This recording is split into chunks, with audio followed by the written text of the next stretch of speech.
The great wonder of the Christian faith is freedom. Freedom from having to earn God's blessing by obedience or religious duty. If you are someone who has trusted in Jesus Christ as your Saviour, then you are loved and you are accepted by God through the merit of Jesus Christ alone. Nothing that we will ever do will cause Him to love us more or to love us less. Isn't that just wonderful? Sometimes, however, the response to this wonderful, amazing love is apathy in Christian discipleship and a cavalier attitude to sin.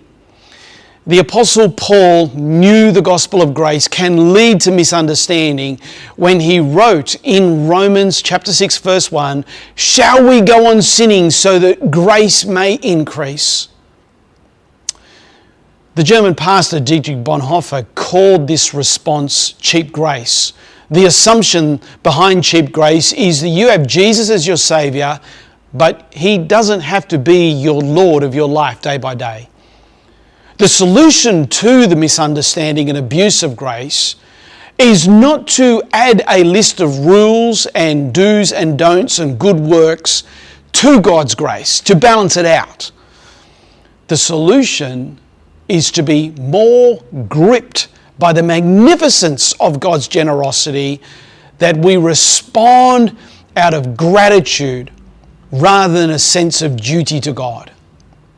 And so as we look to grow much in faith over the next 5 years, we have to be super careful of two opposite and wrong positions.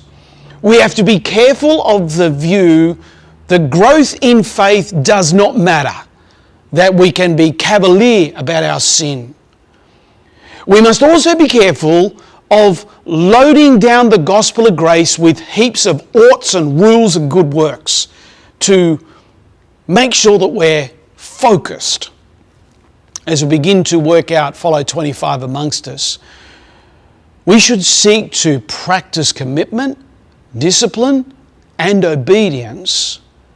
We should be thoroughly committed to the Lordship of Jesus Christ in every area of life. But we should be committed to these areas out of a grateful response of God's grace and not to try to earn God's blessing. Our motivation for commitment, discipline, and obedience is so important to God. In fact, I would suggest that it is more important than in fact our obedience and our performance.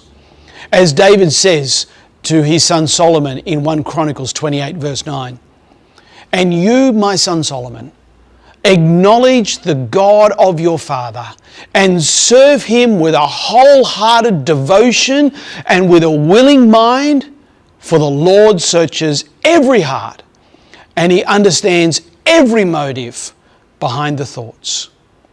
God searches the hearts. He understands every motive. He looks beyond the obedience to the motive for the obedience. Our efforts to grow, performed from a fear of consequence or as an attempt to gain favour, they're not pleasing to God.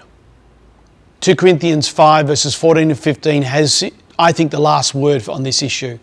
"For Christ's love compels us, because we are convinced that one died for all, and therefore all died. And He died for all, that those who live should no longer live for themselves, but for Him who died for them and was raised again."